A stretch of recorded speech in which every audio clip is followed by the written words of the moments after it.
Before I introduce Professor Schnapper at any greater length, let me just say a few words about what we hope to accomplish by this whole set of dialogues which she will help us inaugurate here today. This is really an urgent issue, I think. It's an urgent issue all over the world because issues of democracy and open society are very much in debate, and there's a controversy about what democracy can do and can't do. There are other models that are at work in the world. This university was founded very proudly 20 years ago at a time of great change and great transformation. The fall of the Berlin Wall, the collapse of the Soviet Union, the victory of democracy movements across Central and Eastern Europe, and also in places far beyond, like South Africa 20 years ago this year. Parts of South America, parts of East Asia. Democracy movements were on the upswing in the period 20 years ago, and there were very high hopes for a new age of democracy, human rights, and the rule of law, and the possibilities for a truly increasingly open society. And I would say that after 2 decades, and this will be the subject of all of our talks, no doubt there have been advances for democracy. No doubt there are continuing opportunities for new advances, as we can see in North Africa and the Middle East and other places. But there are also increasing challenges and a growing contest over the very principles and ideas about how society should be organized. On the challenge side, there's a rise of new authoritarianism coupled with a new nationalism that has its cutting edge in some respects resulting from the new economic crisis and the financial crisis and the seeming inability of democratic institutions and democratic societies to solve some of these problems, as you can see from the Euro crisis, for example. There are also opportunities, as I mentioned, the movements for democracy and self-determination across North Africa and parts of the Middle East. Also new social media that can be used to organize democratic movements and have had a significant impact in parts of the world where those movements have been working. But there are also new efforts to regulate and censor communications and media and the press in general. So we have both challenges and opportunities. And I think the role of a university, and particularly a university like CEU, which thinks of itself, I think rightly, as founded on the principles of open society, is to be a center for free inquiry and dialogue on these issues. One of our founding principles was that people should engage in critical thinking to try to address the great problems that the world faces, and nowhere is this more important than looking at issues of democracy, which certainly all around us, those challenges are taking place. Here in Central Europe, here in Hungary, there are significant challenges to democracy and open society. So we will be hosting a series of 5 dialogues over the next several months, starting with tonight's dialogue. And today we will talk about the risk of drift and the dangers that come in that direction from the eloquent words of our speaker this evening. On November 7th, in the second dialogue, we'll look at issues of corruption and the challenges that democracy faces from within and without in terms of corruption, the various aspects of financial and economic corruption that affect democracy. In the third dialogue on November 11th, we will look at media and communications and the role particularly of social media in promoting democratic change. And then in a fourth dialogue, we'll look at, in January, we'll look at new threats of media control and censorship.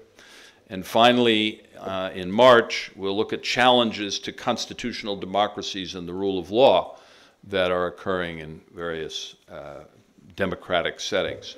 So let me now, with great pleasure, introduce our distinguished lecturer this evening.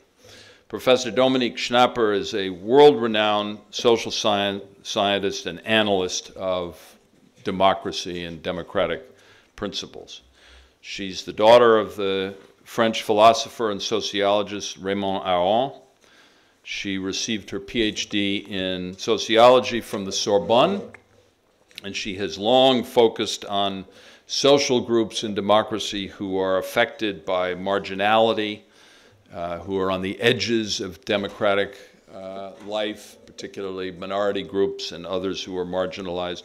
She's been a critic of economic globalization, where she has said that the collective life in the period of globalization is focused too much on wealth production and forces internal evolution of democracies away from public space and from social cohesion that hold democracies together. Her work has helped illuminate the complicated relationship between the nation state, citizenship, and democracy.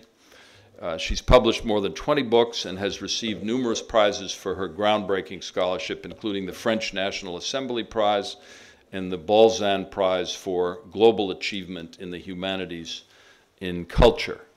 CEU is honored to have the co-sponsorship of the Budapest Institut Français for today's lecture, and I want to welcome the French ambassador and his wife, who will be with us here and later on as well.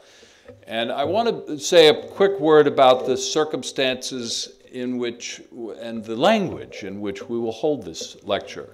In honor of the great linguistic richness and diversity of tradition in Europe and in the world, we felt that it was appropriate, despite the outstanding English that is spoken by our lecturer, that we host tonight's lecture in French and that we provide a simultaneous translation, although many of us hopefully can follow it in French, having been raised to understand and speak French. So it's a special privilege for CEU to host a lecture in French, which will receive a simultaneous translation. Our moderator this evening is my colleague, Professor Carsten Schneider, who's the director of the center with an extraordinary name, the Center for the Study of Imperfections in Democracy. And I think, as our lecturer said at one point earlier, we're not sure whether there is ever going to be a center for the study of perfections in democracy. So Carsten, you've obviously cornered the market on this field.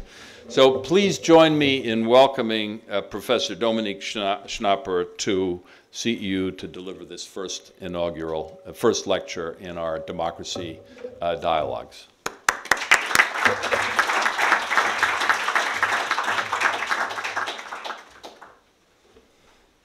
Merci beaucoup. Thank you very much. I'm somewhat intimidated after all these compliments and such a flattering introduction. So I'd like to start with focusing on the issues that we're going to talk about. There's a conviction that I'd like to share with all of you. The democratic order is based on a principle, the principle of including men and women in the same political organization, which has a universal scope. The democratic order is based on the idea that reason is shared by all men and women and based on the values of liberty. Thus, we're talking about a fundamentally emancipatory project for all people, and democracies, as we know them today, are the richest and the most balanced in the world. These are convictions that I share myself. Nevertheless, I'd like to reflect on these convictions and point out that democracy is still a fragile system, a fragile order. Democracy is based on the revolution or the reversal of the social order as we live it day by day. Democracy is based on an idea of citizenship, which affirms that all members of society are equal legally, politically, and before the law. On the other hand, we know that regarding the ethnic origins, the religious creeds make citizens unequal, and also they have to face unequal social and economic conditions. So there is an equality of human beings on the one hand, but human beings on the other hand who are unequal, to say the least. So we have an abstract principle of the equality of everybody, and we have the everyday experience of not being equal, especially with regard to the consideration that in democracies, even in democracies, there are those who are more equal than others. Democracies are also based and were formed are based on the separation of the state and the church. And thus, democracies imply that all democratic citizens should interiorize, should make their own all the democratic principles, notwithstanding their practical inequalities, and they should be treated equally, because these are the foundations that were laid in the age of enlightenment in the 18th century in Europe. So we are talking about a fragile system, a fragile order.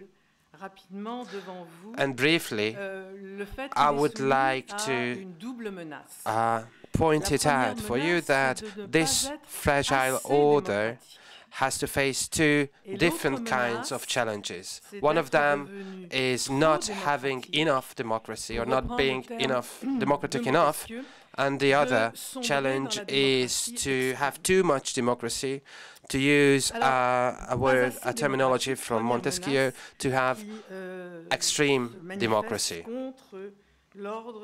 These are the two kinds of challenges that the democratic order has to face. The order of citizenship transcends particular loyalties and religious or ethnic creeds, and so democracy needs its citizens to transcend these loyalties and affiliations in a spontaneous manner, even though citizens often belong to different ethnic or religious groups. Nevertheless, citizens are required to transcend these affiliations, and this requirement can sometimes seem artificial, contrasted with the spontaneous and natural identities as parts of religious or ethnic groups. So there is a conflict between loyalties and loyalties to an abstract requirement and the everyday practical experiences. I'm not going to talk about this part of Europe. The countries in Central and Eastern Europe having had the most conflicted history among democracies, but you know this story much more than I do. So I will instead focus on France and in the countries where democracy, as we know it today, was born, that is, countries of Western Europe, and especially France, because this is the country that I know the best. In France, the questions of the democratic order and the problems that have to do with this transcendence of loyalties. So they are less defined by the heritage of ethnic groups, ethnic identities within the historical France, such as Corsica or Alsace or Bretagne. They have to do much more with the waves of migrants that arrived in France after bringing down the former colonies, and also to meet the need for manual labor after the Second World War. So we are talking about migrant populations and their descendants, and about the problem of their participation in collective life. And thus I would like to tell you, share some reflections on their participation in political life. In the 1980s and 1990s, there have been a number of heated debates on the issue of multiculturalism. Some claimed that priority should be given to integrating all members of all different ethnic groups. And there were those who said that honoring their various cultural ethnic identities is more important than forced integration. These debates have taken place in countries such as Germany or Great Britain or France, and sometimes these countries seem to be the flagships of multiculturalism. Nevertheless, after 2 decades, it seems to be the case that after heated and sometimes obscure debates on multiculturalism, have adopted the same politics, the same policies that, or those of integration. Nor in France, Germany, Great Britain, or the Netherlands have we seen dominant policies adopted that were not based on the equality of all members of society. So there have been a convergence of the policies that were all based on the requirement of integration. Nevertheless, the welfare state also requires these countries to try to integrate newcomers, but also in a way that respects their individual particularities. So we are talking about an integration, that is to say, of a politic, of some kind of politics, of which the objective is to give to the migrants and their descendants, as to every other citizen, the best way of participation to the collective life on the most equal basis possible. This policy, which we call integration, is not the product of a choice between others. This is a necessity. We cannot imagine in a democracy to lead an exclusive or marginalization policy. This is not to say that there are not many groups that are marginalized or excluded, but there has to be a policy that aims to integrate them the most possible. Germany and Great Britain, France or the Netherlands are leading the same policy because in democracy all individuals, regardless of their origins or their particularities, have the calling to become citizens. The community of citizens, which is an expression that I have taken from one of my books, is defined in legal, political, and not ethnical or religious terms.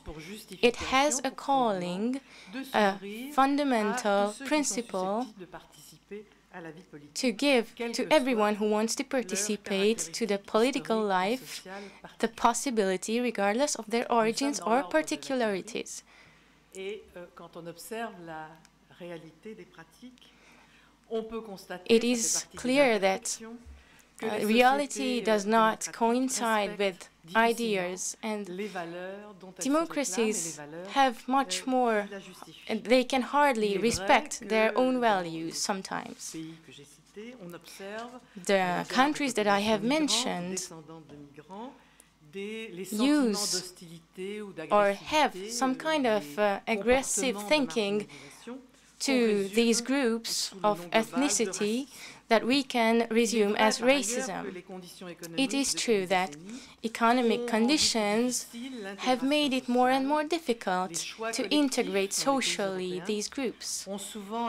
In the European countries, policies have privileged the old over the young, the public over the private sphere, and so working class youth is the first victim of the crisis.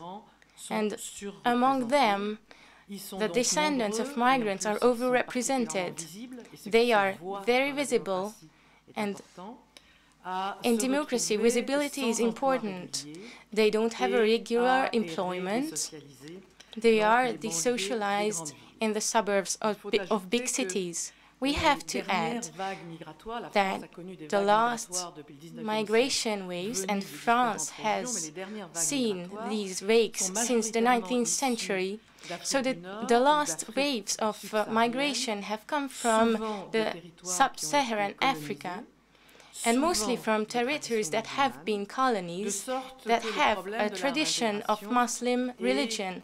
So their integration is made even more difficult by geopolitical conflicts over the world that spread very easily in the European countries, and the idea that the Islamic religion is incompatible with democracy is ever more spreading. So, this is the internal fragility of democracy. On the other side, the descendants of migrants have been victimized by extreme right parties. They try to say that these groups are responsible for all difficulties that they are facing. For example, in the Netherlands, which is a country of liberal democratic traditions, it is happening, but even in Great Britain, it is sensible. Although, in Great Britain,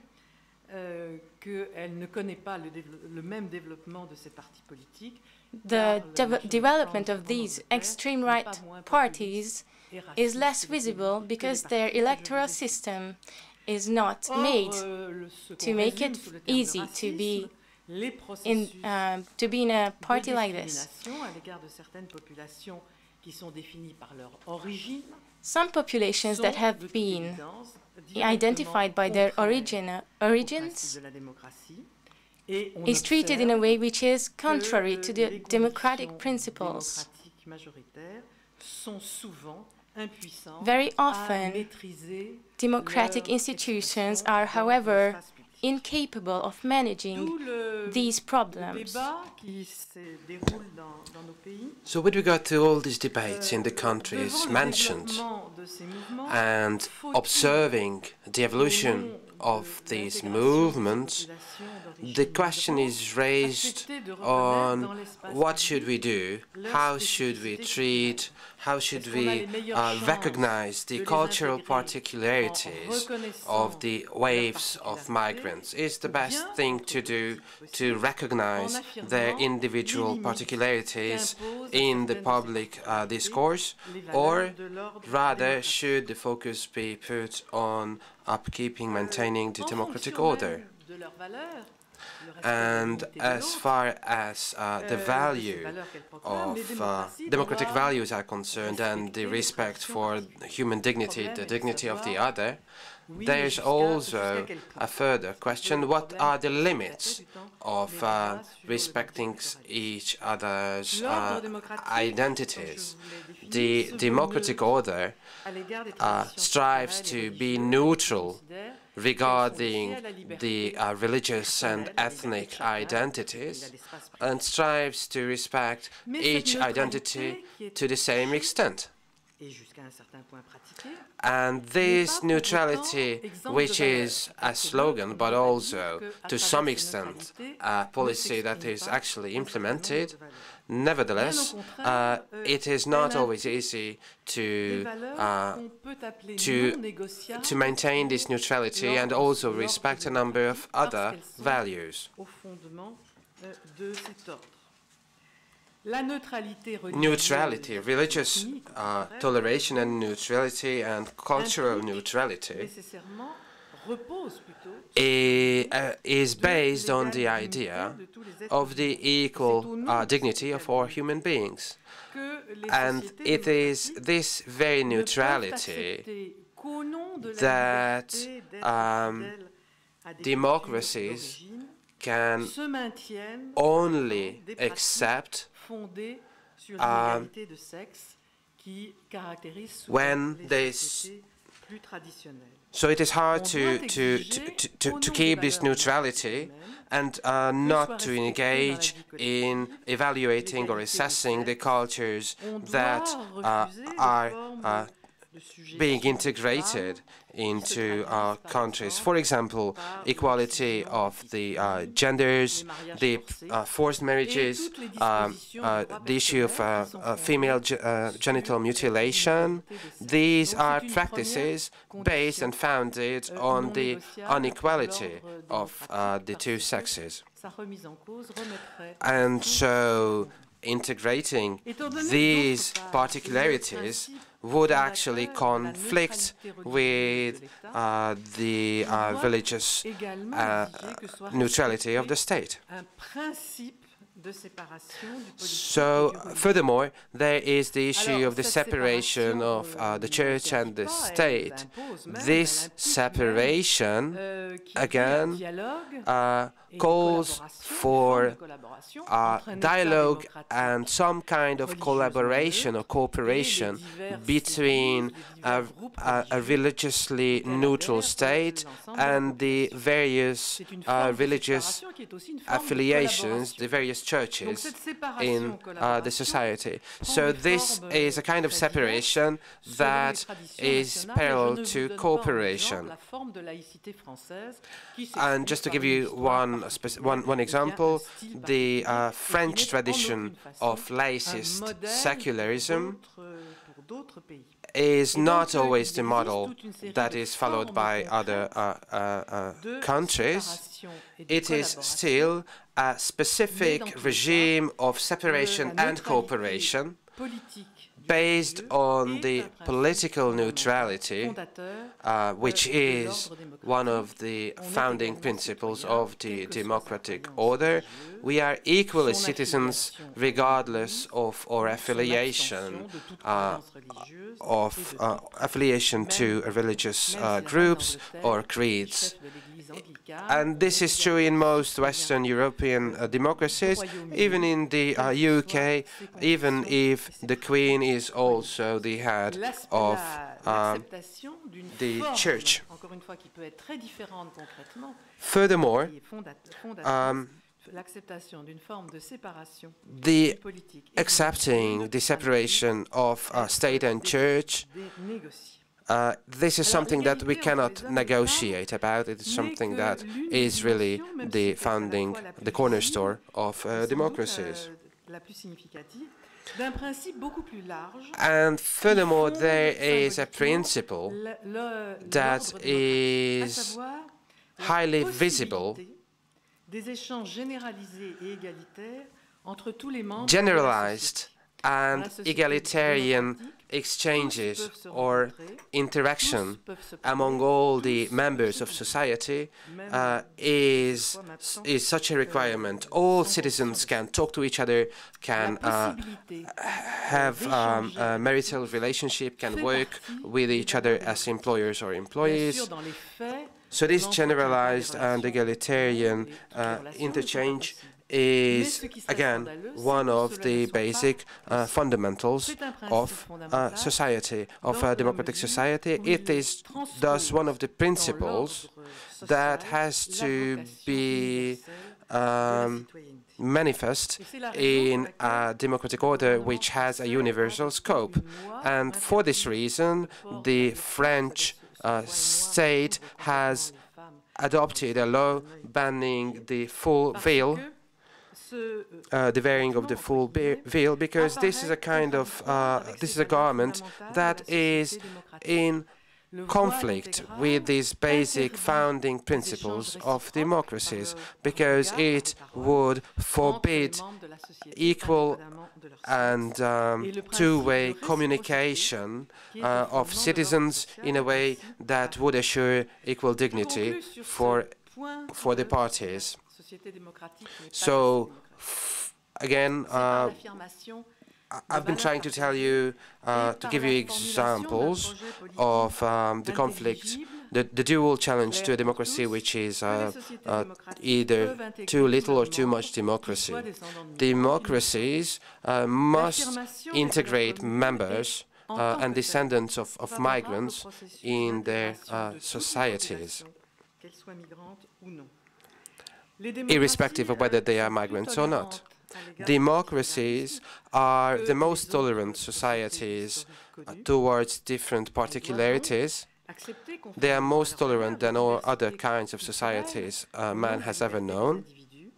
And still, arguing on the basis of liberty and of toleration, we cannot have a kind of toleration or tolerance that would undermine the democratic order itself. Because conserving this attachment to the grounding democratic principles is the best way to integrate newcomers in a way that respects their individuality, their differences in their backgrounds. This can only be possible if democracies will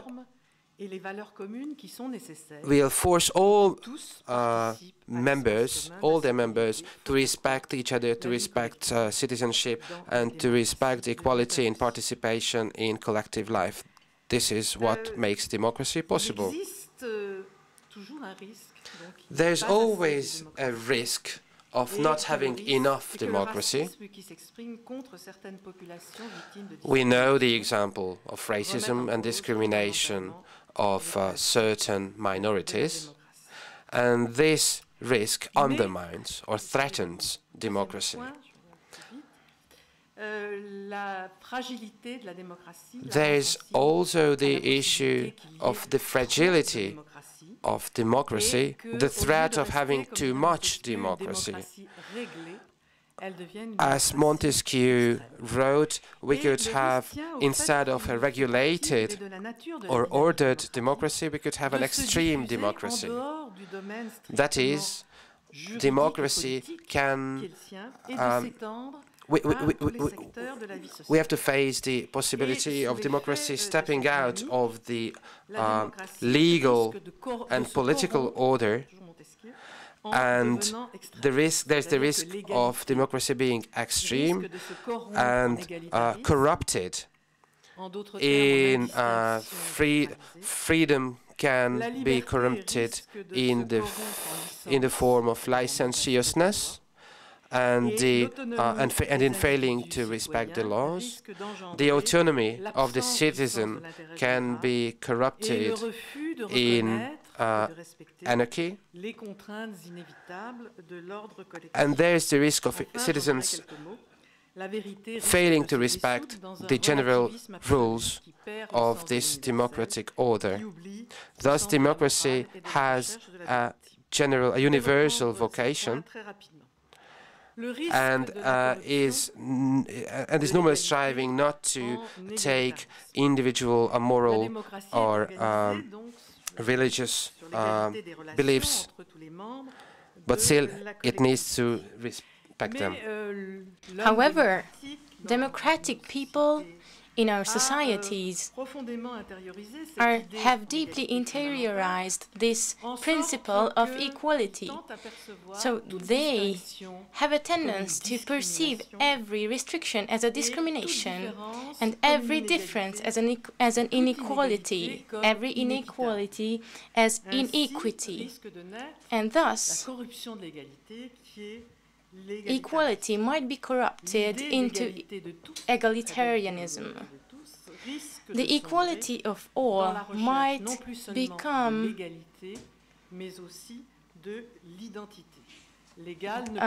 the desire to see everything which is identical. These aspirations to equality might lead to the indistinction of orders and of persons. There is a risk of mixing up of different social roles and of social organizations. There must be a hierarchy in every society. There must be a differentiation between roles in order to organize a power to manage the collective life and to manage the conflicts, which are desirable because it is the manifestation of citizens' rights to express themselves.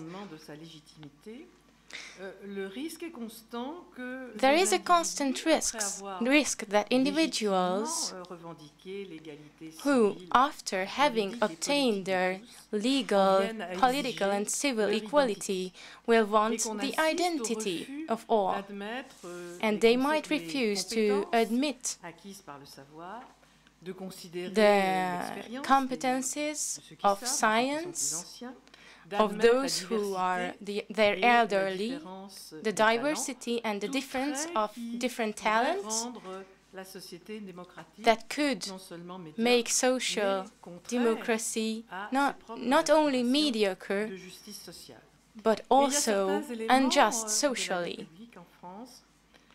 In the French public life, we see some signs that lead in this direction. The mixture of public and private life, the mediatization of politicians, just as the New Times heroes like sportsmen and singers, legal and judiciary intervention in the science or scientific life, in the history of French or the Turkish history are not rare. However, it is not the job of an official researcher, a politician, a parliamentarian representative to say what historic researchers have to research or what intellectual freedom must be made of. Social life is being judiciarized, and this is the symptom of a tendency which is ever perceivable in social life and which is contrary to the democratic pluralism. Since Montesquieu, we know that democracy is founded on the separation of powers.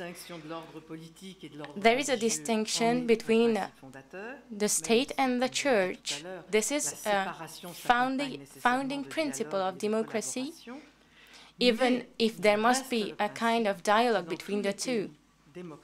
In every democratic country, nationals are also citizens, regardless of their church or religion.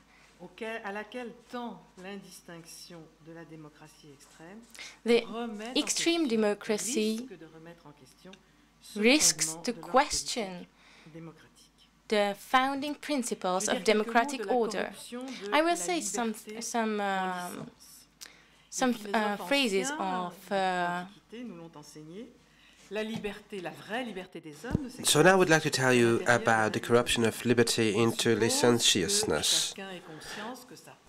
Ancient philosophers, since the Greeks, always taught that a free society is always based on its citizens accepting and respecting the freedom of everybody else in their societies. So freedom does not mean that you can do all you want or all you wish to do, all you're driven to do. You cannot, and free citizens cannot take their fellow citizens to be obstacles to realizing their wishes. There is thus the risk of citizens ignoring collective constraints and perceiving the freedom of others as being obstacles to their own freedoms.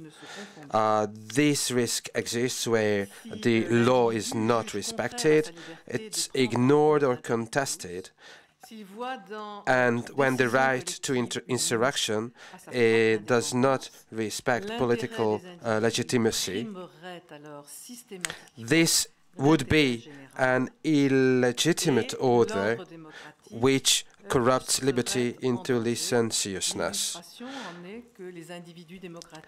Democratic individuals, who are, by the way, also voters, if their political choices are only linked to their direct interests and their immediate wishes, then all long-term policy, all long-term politics will be rendered impossible. The third risk that I wanted to refer to was the risk of corrupting the idea of truth. Relativism is one of the cornerstones of human science, and it is also one of the cornerstones of a democratic society, because anthropological knowledge was born of recognizing and realizing, understanding the diversity of human societies. The idea of the plurality of orders, of ideas and systems is part of the intellectual and political heritage of democracies,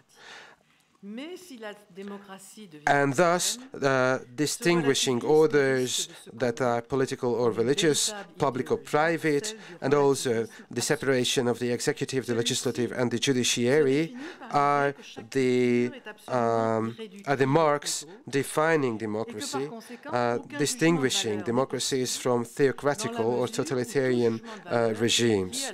Thus, relativism is a good shared by anthropologists and democratic citizens.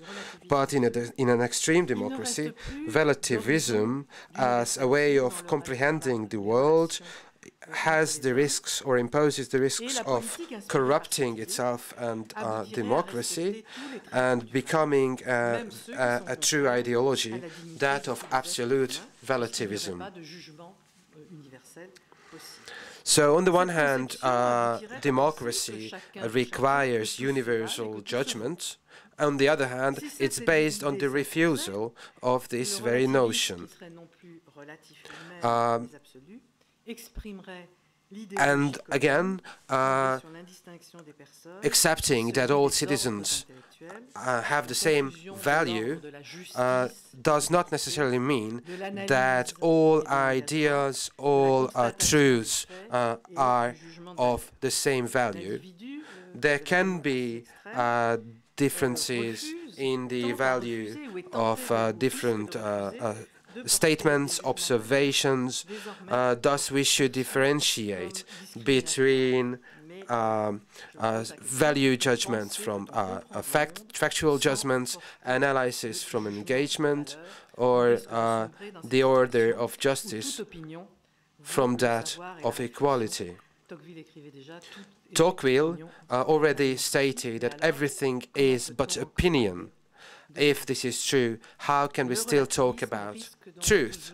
So relativism always imposes the risk, always threatens of drifting towards absolute relativism, and thus we have to face the risk of losing the universal horizon of human societies.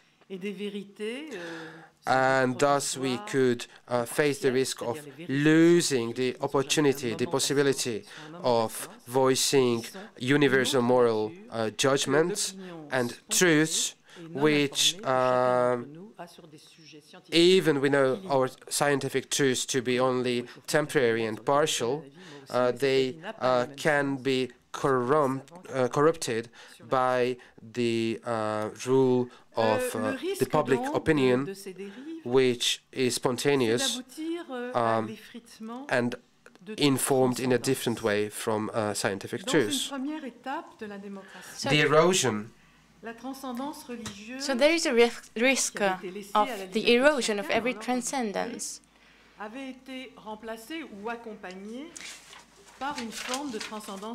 There is a transcendence in political ways that has replaced every religious beliefs or loyalties to the state. The king and the church are replaced by the party, by the homeland. All these words with a majuscule, and these political transcendences necessitate the same passion, the same transcendence, the same participation as, for example, the belonging to a church. Today, this political transcendence, which is implied by the representative democracies principles, has been very much feebled. This political transcendence shows some signs that the political scientists have observed. This is not only the democracy of opinion, it is a democracy of emotion. Every little fact that might provoke a collective emotion appeals to the politicians and wants them to be present at once, and to avoid public consultation that has preceded the adoption of big laws. The consultation, the electoral consultation's rhythm has changed, and democratic individuals are now much more impatient. They want everything at once, and politicians thus have a tendency to push everything further to the next cycle, and this causes that the situation is getting ever more problematic. Today we are living the world of the immediate realities. We are not looking at the interests of the future generations anymore. Political activities have become a kind of reaction much more than a long-term kind of thinking. To conclude, I am going to present a final question. I would like you to reflect on this one. There is a democratic utopia that is about the actual world made up of experience. All of us are experiencing this in the most immediate way. So this utopia of hic et nunc, which is now and here, evokes the problem of asking how can a society which lacks every shared transcendence maintain a concept of the world and big values that are organizing social life of democratic individuals. If we don't think about providence anymore, if we don't think about nation or homeland, France or Hungary anymore, so we don't think about things which are going beyond the immediate here and now, how can we state that the collective life imposes some restrictions which are necessary for collective life?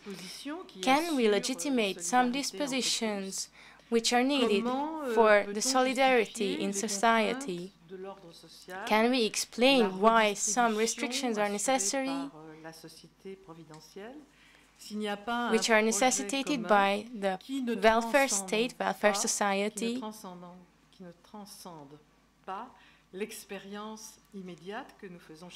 So if we don't go beyond our immediate experiences, how can we say that these are necessary? Can we establish a society, that is to say, can we accept these restrictions and practice solidarity, which is part of our society? How can we establish social ties if the ties which have some characteristics taken by religious beliefs are disappearing? How can we give a sense of the suffering of all if we are not united by a project that transcends the here and now? I think that democracy and the future of democracy is going to be about this great question, and I would like to thank you for your attention.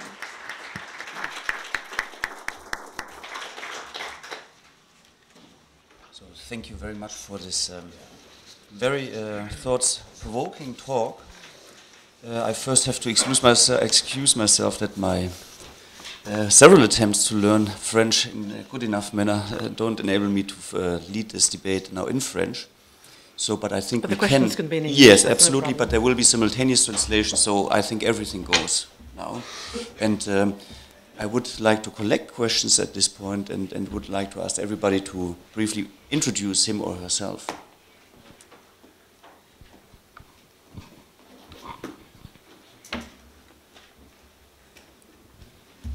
I'm prepared for this situation as well. The first question is always the most difficult, and we should begin by the second. Yes, so then I ask maybe... Let's have the second question. The second question is over here. I think something that's on probably all our minds was the recent, in the past year, here in Hungary, some attempts to stifle the press in terms of their expression.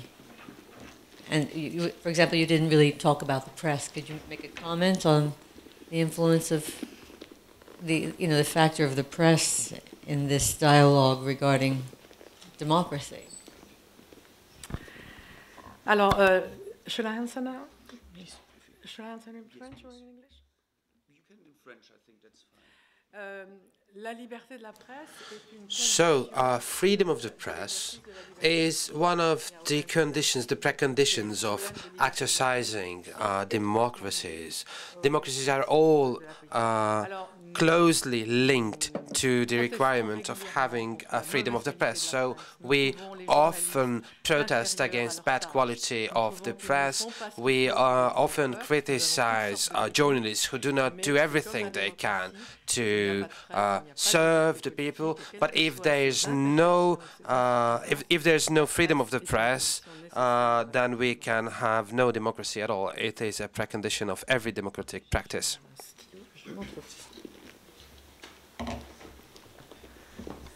If you could briefly introduce yourself as well. I'm Peter Molnar from the Media Studies Center here at CEU, and my question is about banning the full whale. So you described it that it can be conceptualized as protection of equality, equal dignity in communication. But I wonder whether it can be also conceptualized, and perhaps if it can mean in reality rather the will of the majority that can be suppressive, as we know well. So whether it can be seen that still the majority, and in all European countries usually there is a majority, decides that, okay, this is not our way of life, it's too strange for us, we tolerate strange stuff to a certain extent, but they're not even much, but there is a limit, and we set that limit. We are the majority, we set that limit. In all cultures, sunglasses are fine. I cannot see the eyes of the other person by talking. She or he has the right maybe to talk in parliament in sunglasses. That cannot be banned, but the full veil is problematic. Alors c'est tout le problème que j'ai essayé de traiter, mais well, your question is very much relevant from the point of view of the question that I tried to briefly discuss. This is the problem of a contradiction, a conflict of the founding principles of democracy, for example, that of the respect to different ways of life, respecting different ways of life, and also having a common society with shared values, with shared practices, which is also a necessity. So in every democratic nation there has been a particular tradition of resolving this problem. One of the objectives of the democratic order is to meet these challenges. Now, some countries which have a tradition that is, if we might say, more respectful, more tolerant of minorities, and others are more driven to strive to realize homogeneity. There are differences between various countries, and to some extent we have to be respectful of the local traditions of managing to resolve these problems. And still, we should have the means to learn from the solutions of other countries. Some solutions that work in some countries might not always work in every other country. The local modalities are very important. Nevertheless, it is important to talk about the limits of the democratic principles. For example, the equality and equal dignity of all individuals, and respecting individuals who should be able to lead ways of life that have their own diversity. This is again one of the the basic principles.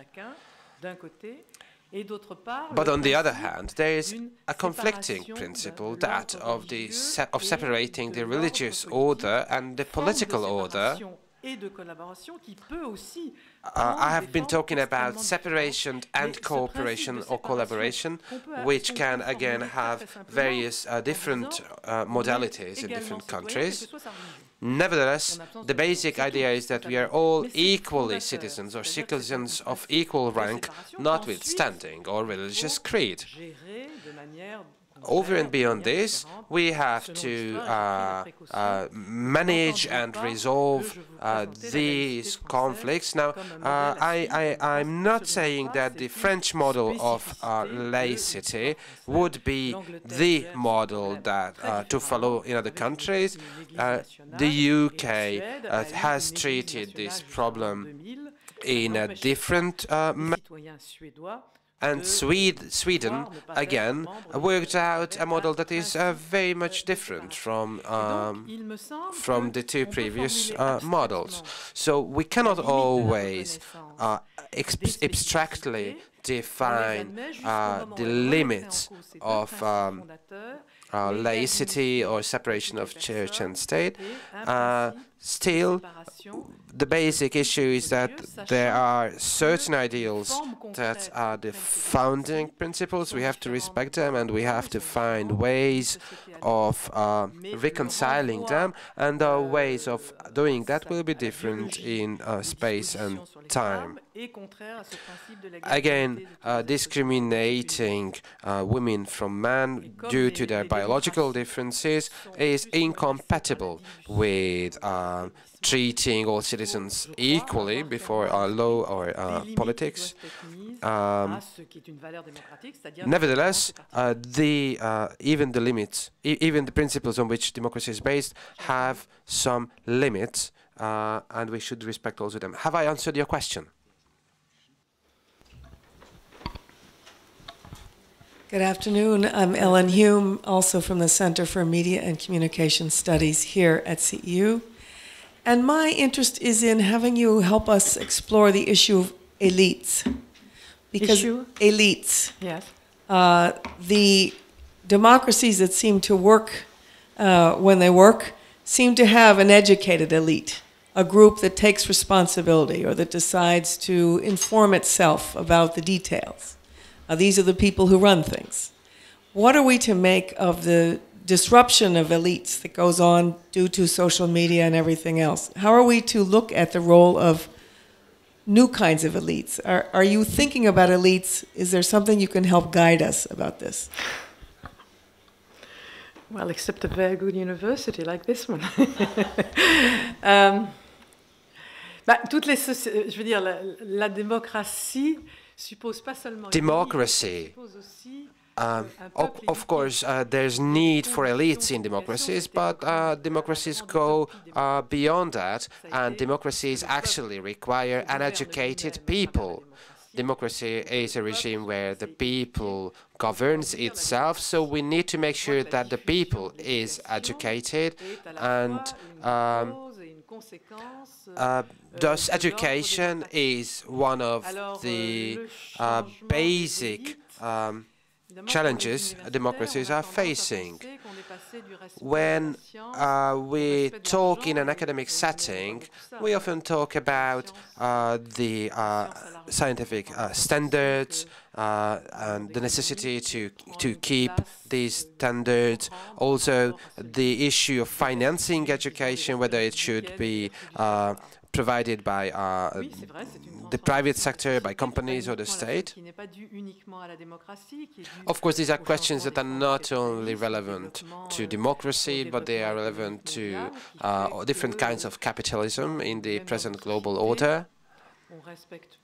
But in our society, I think we respect education. So there's a question of whom should we respect more in a capitalistic democracy, the businessman or the scientist.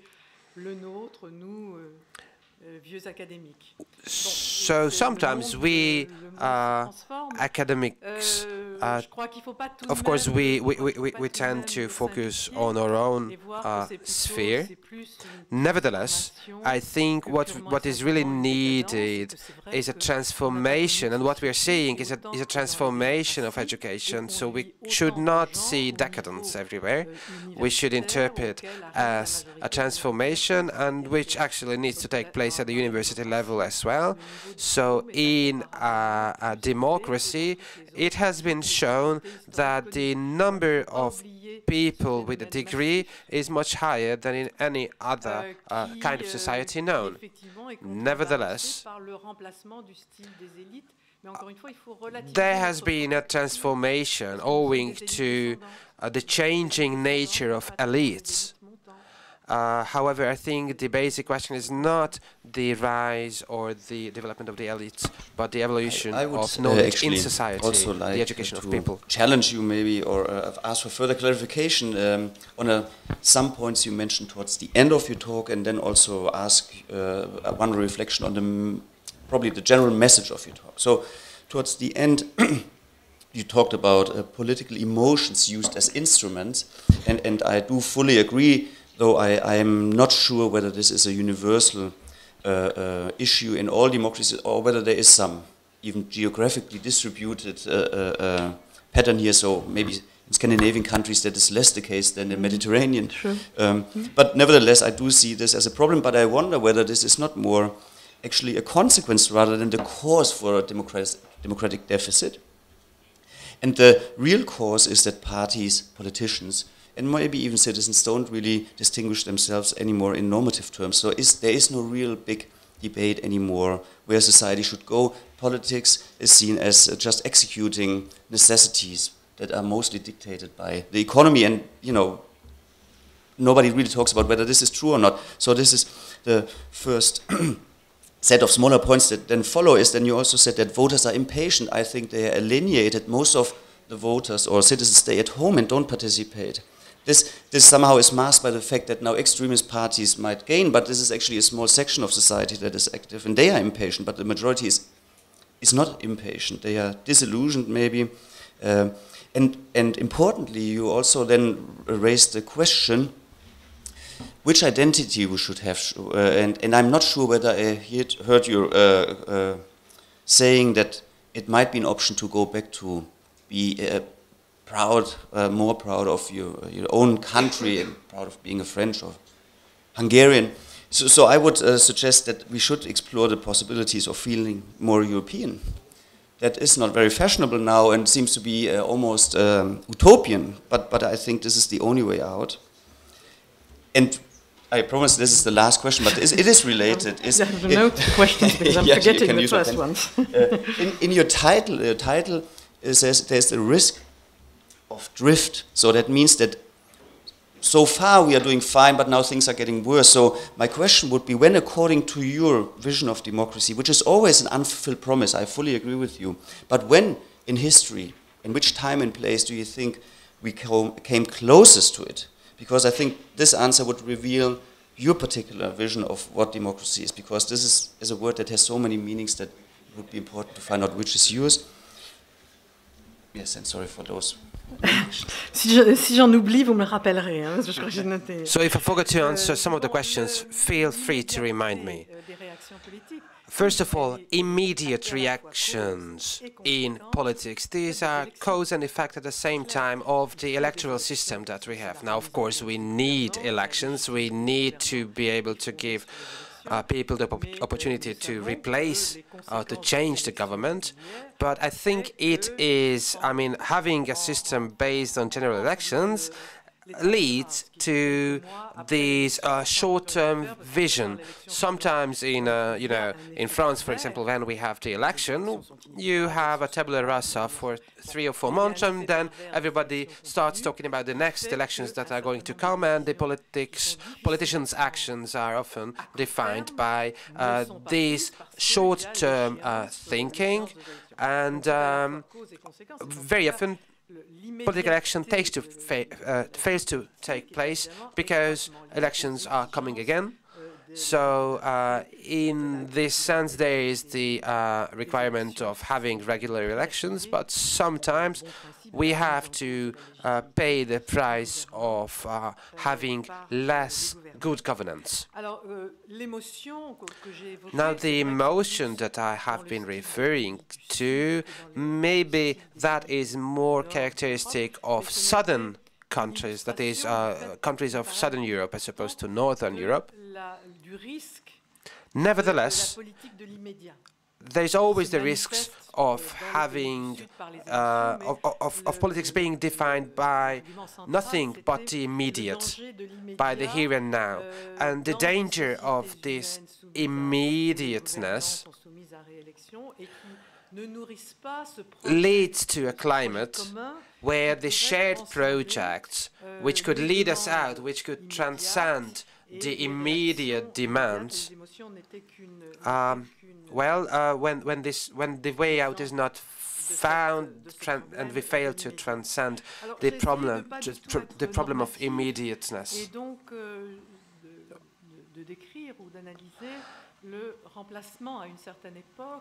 At a certain age, there were debates on replacing previous forms of legitimacy with newer ones, such as legitimacy of the aristocracy or of the church, by legitimation by the party, by the state, by the nation. Actually, the birth of nationalism was born out of this delegitimation of pre-existing kinds of legitimation. So we have changed. We have seen many changes. Things. 1914 was a turning point in history. The World War, the First World War. It was defined, it was created by the evolution of nationalism, and it was also a time when some people started to realize that this nationalism is or can be a perverted trend. Now, as far as I'm concerned, I really am in favor of the view that we should become more European, and I really wish for us this to happen, but I don't really think that such a project would be in the long term realistic, in the sense of we cannot replace our national identities by a strong and strongly shared European identity. Taking a look at all the young students in this room, I really am sure that they will, when returning to their countries, they will take home a European level of identity due to the fact that they have shared histories, they have shared lives. But most of what Europeans shared for centuries was the history of wars, of waging war to each other. This is something I regret, but I don't think we can eradicate this this part of our heritage. And last but not least, we have, yes, I have talked about drifts, but what was exactly the last question that you asked? What was the golden age of democracy? So has it, I mean, imperfect as it has been always, but it was, real existing democracies come closer than others. L'âge d'or n'a jamais existé par définition. La démocratie. By definition, the golden age never existed. Democracies are imperfect regimes, and we have to know that they are imperfect. Nevertheless, this doesn't mean that we cannot try to rectify or to repair democracies, but we shouldn't do that in the belief that we can reach perfection in this. And of course, our democratic regimes will never be perfect either. Nevertheless, the golden age, the paradise on earth of democracy has never existed, and still from an intellectual point of view, I think we can say that democracy has progressed, has become more stable from an intellectual point of view as well. There has been progress made. There's been a diffusion of democratic ideals,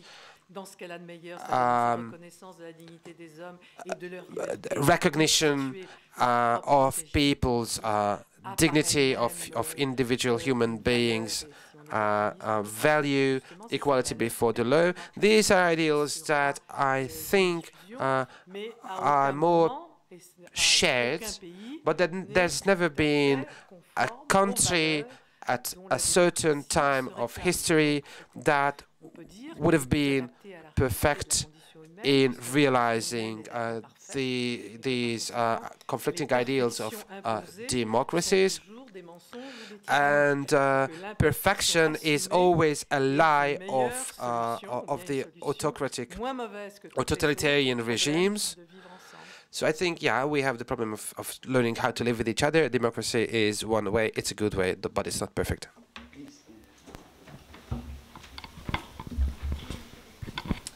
Hi, my name is Nathan, and I'm in the International Relations and European Studies program.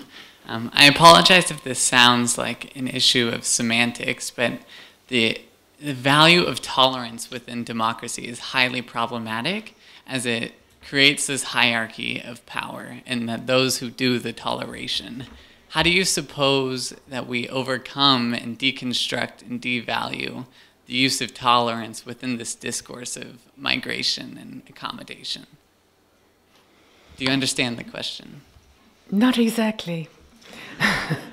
That's why there's a problem of translation too. Toleration. Well, and that not exactly what toleration implies a position of power, and that an individual imposes, or rather grants, the tolerance to another person. Tolerance you don't use. Yes, and that's highly problematic as a democratic value. How do we? When I said tolerance in French, it was translated into intolerance or toleration? Tolerance. Well, they were right. They are right by definition.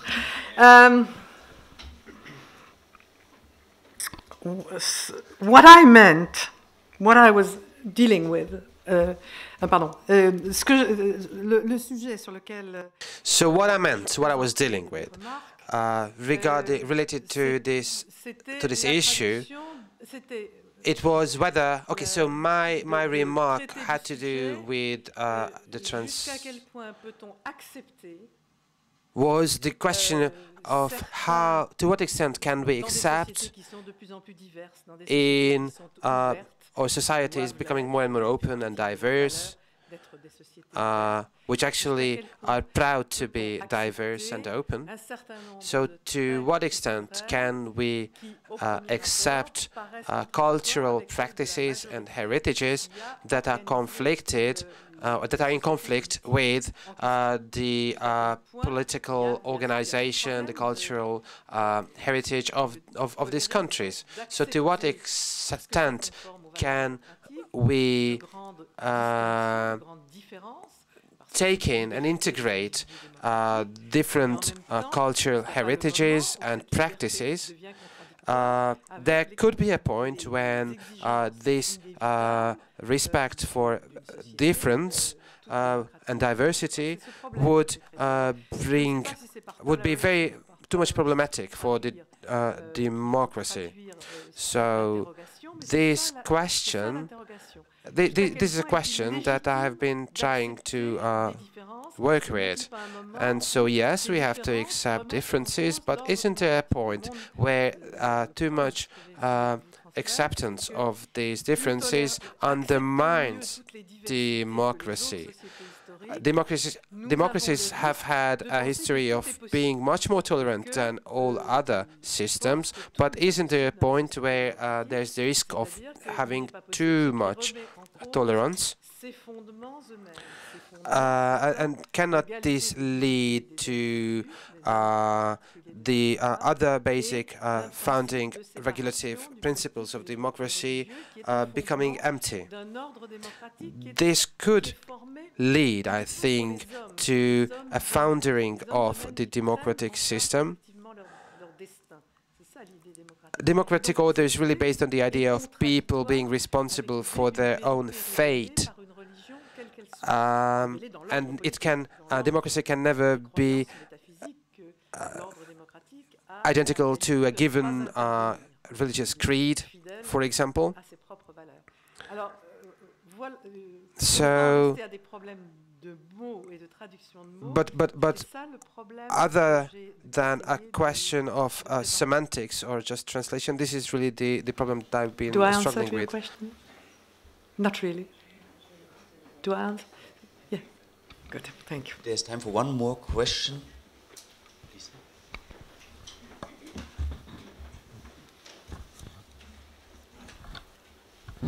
Hi, I'm Linda Vadaz. I'm not an academic, but I will ask this question anyway. Nobody's perfect.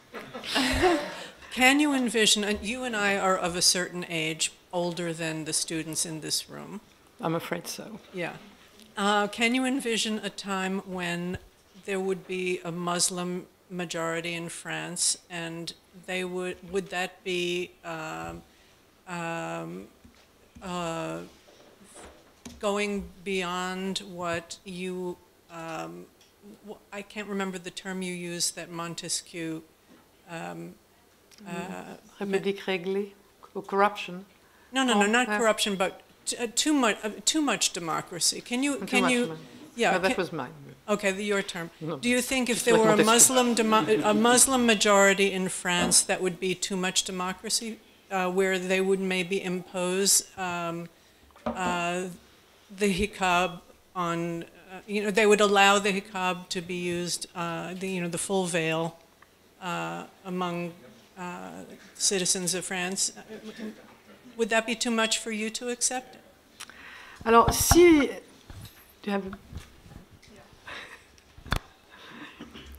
si les musulmans sont devenus démocrates, c'est-à-dire... So if Muslims become democrats, that is, they accept all the juridical